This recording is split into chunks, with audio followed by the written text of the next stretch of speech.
छात्रों एवं छात्राओं, यह शिक्षा शास्त्र विषय की क्लास है जिसमें हम बीए तृतीय वर्ष के पेपर द्वितीय के बारे में पढ़ रहे हैं, जिसका शीर्षक है, पेपर द्वितीय का शीर्षक है measurement in and evaluation in education. Measurement and evaluation in education, शिक्षा में मापन एवं मूल्यांकन। आज की कक्षा का हमारा टॉपिक है टाइप ऑफ टेस्ट, परीक्षण के प्रकार। परीक्षण के कल हमने विभिन्न प्रकारों के बारे में, इसके पहले की कक्षा में, कल से मेरा मतलब है इसके पहले की कक्षा में हमने परीक्षण के विभिन्न प्रकारों के बारे में जाना था, जैसे प्रकृति के आधार पर, प्रशासन के आधार पर, रचना के आधार पर, ठीक है, फलांकन के आधार पर हमने विभिन्न प्रकार के परीक्षणों को जाना था। अब आज हम उन परीक्षण की बात करेंगे जो आपके एग्ज़ाम पॉइंट ऑफ व्यू से इम्पॉर्टेंट है और साथ ही साथ आपके यूनिवर्सिटी के द्वारा दिए गए पाठ्यक्रम में जो परीक्षण निर्धारित हैं, आज हम उनकी चर्चा करेंगे। तो आज का जो विषय, आज का जो टॉपिक है हमारा टाइप ऑफ टेस्ट, आपकी यूनिवर्सिटी के दिए हुए सिलेबस के अकॉर्डिंग है। ठीक है, तो चलिए बिना देर के इसे स्टार्ट करते हैं। परीक्षणों के प्रकार, टाइप्स ऑफ टेस्ट। आज की कक्षा का हमारा यह विषय है टाइप ऑफ टेस्ट। परीक्षण कितने प्रकार के होते हैं? परीक्षण हमारे दो प्रकार के होते हैं। कितने प्रकार के होते हैं? दो प्रकार के, निबंधात्मक परीक्षण और वस्तुनिष्ठ परीक्षण। पहला निबंधात्मक परीक्षण और वस्तुनिष्ठ परीक्षण। इन दोनों परीक्षणों को पढ़ना, डीपली पढ़ना या इसके बारे में विस्तृत जानकारी करना, या ये आपके लिए इसलिए भी आवश्यक है कि आपके सिलेबस में इन्हीं दोनों परीक्षणों का उल्लेख किया गया है और आपके आने वाली परीक्षाओं में इन दोनों बिंदुओं से प्रश्न पूछे जाने की अधिक संभावना है। ठीक है, हालांकि आपका यह पेपर जो है वो थियोरेटिकल होता है, लेकिन कभी कभी सब्जेक्ट, थियोरेटिकल मीन्स मेरा सब्जेक्टिव मोड में आप समझ लीजिएगा कि आपका जो सेकंड पेपर है वो सब्जेक्टिव होता है, तो वहाँ पर भी इससे प्रश्न पूछे जाते हैं। साथ ही साथ आपका जो प्रथम प्रश्न पत्र होगा उस प्रश्न पत्र में भी इन विषयों से प्रश्न पूछ लिए जाते हैं, जबकि वो ऑब्जेक्टिव होता है, फिर भी उसमें इनसे प्रश्न पूछे जा सकते हैं।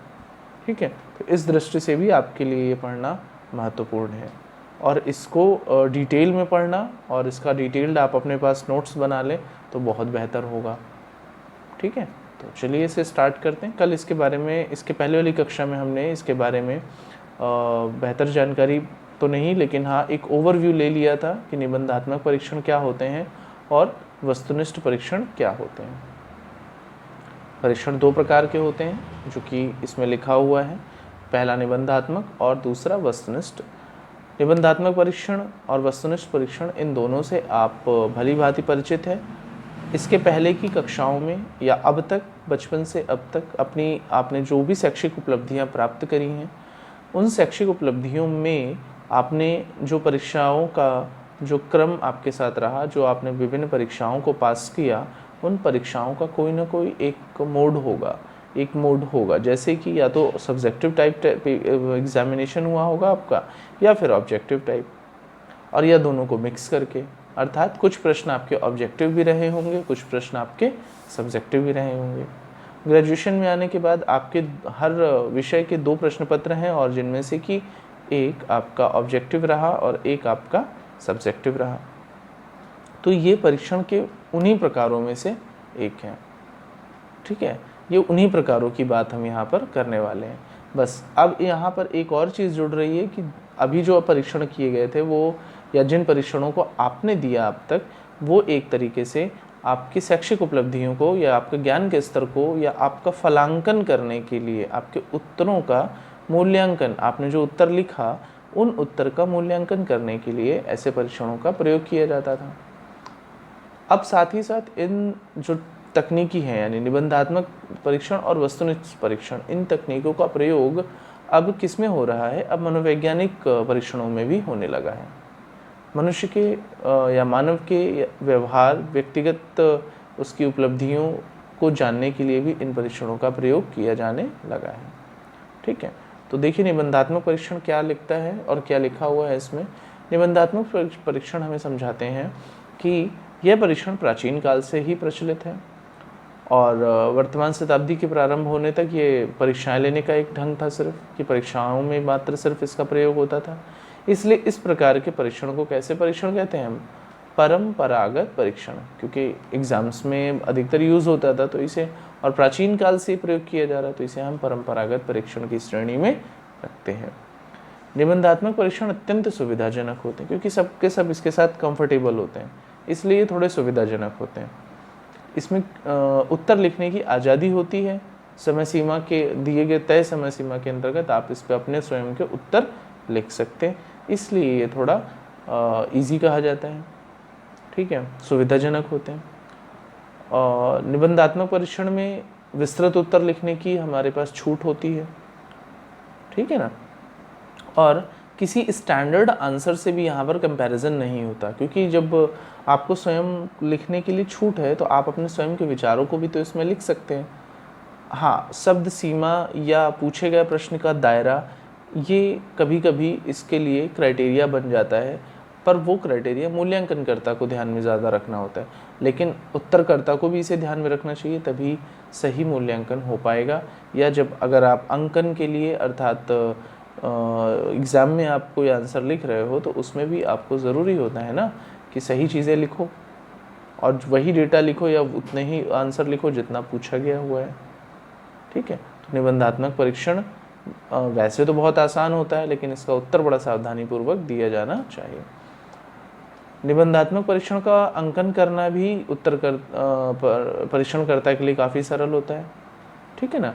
वह प्राप्तांकों के सामान्य स्तर तथा वितरण की प्रकृति को नियंत्रित कर सकते हैं। किसी उत्तर पर परीक्षक कितने अंक देता है यह उसका व्यक्तिगत निर्णय होता है, अर्थात यहाँ पर पक्षपात की संभावना भी हो सकती है। कोई परीक्षक एक उत्तर पर कुछ अंक देगा, कोई दूसरा परीक्षक उसी उत्तर पर कुछ और अंक देगा, वो उनका व्यक्तिगत निर्णय होगा, क्योंकि जो लिखे हुए शब्द हैं वो दोनों व्यक्तियों को अलग अलग रूप से प्रभावित कर सकते हैं, और अलग अलग रूप से जब प्रभावित करेंगे तो अलग अलग अंक दिए जाने की संभावना काफ़ी हद तक बढ़ जाती है। ठीक है, इसके आगे देखिए, अगला है वस्तुनिष्ठ परीक्षण। क्या है? वस्तुनिष्ठ परीक्षण। इसे हम क्या कहते हैं? नवीन प्रकार का परीक्षण कहते हैं। ये न्यू टाइप टेस्ट है, क्योंकि वस्तुनिष्ठ परीक्षण का प्रयोग 20वीं शताब्दी से स्टार्ट हुआ। ये परीक्षण तकनीकी दृष्टि से निबंधात्मक परीक्षण की अपेक्षा अधिक विश्वसनीय और वैध होते हैं। टेक्निकली ये अधिक विश्वसनीय है और वैध हैं। किनसे? निबंधात्मक परीक्षण से। ऐसा इसलिए है क्योंकि जैसे अभी हमने बताया कि निबंधात्मक परीक्षण में जो फलांकन होता है या अंकन होता है उसमें कई बार पक्षपात हो सकता है। उसमें उत्तर लिखने का कोई दायरा फिट नहीं होता, फिक्स नहीं होता। उसमें उत्तर देने की समय सीमा समय तो फिक्स रहता है, लेकिन शब्दों की सीमा फिक्स नहीं होती। आप अपने व्यक्तिगत विचार उसमें लिख सकते हो, आप बाध्य नहीं होते, लेकिन वस्तुनिष्ठ परीक्षण में ये बाध्यता होती है। आप दिए गए कुछ प्रमुख ऑप्शंस में से ही किसी एक को चुन सकोगे, ठीक है ना। तो ये परीक्षण तकनीकी दृष्टि से निबंधात्मक परीक्षण की अपेक्षा अधिक विश्वसनीय तथा वैध होते हैं। वस्तुनिष्ठ प्रश्नों में प्रत्येक प्रश्न का एक निश्चित सही उत्तर होता है। बोला ना कि वस्तुनिष्ठ परीक्षण में आप दिए गए कुछ ऑप्शंस में से किसी एक को चुनने के लिए आप बाध्य होते हो।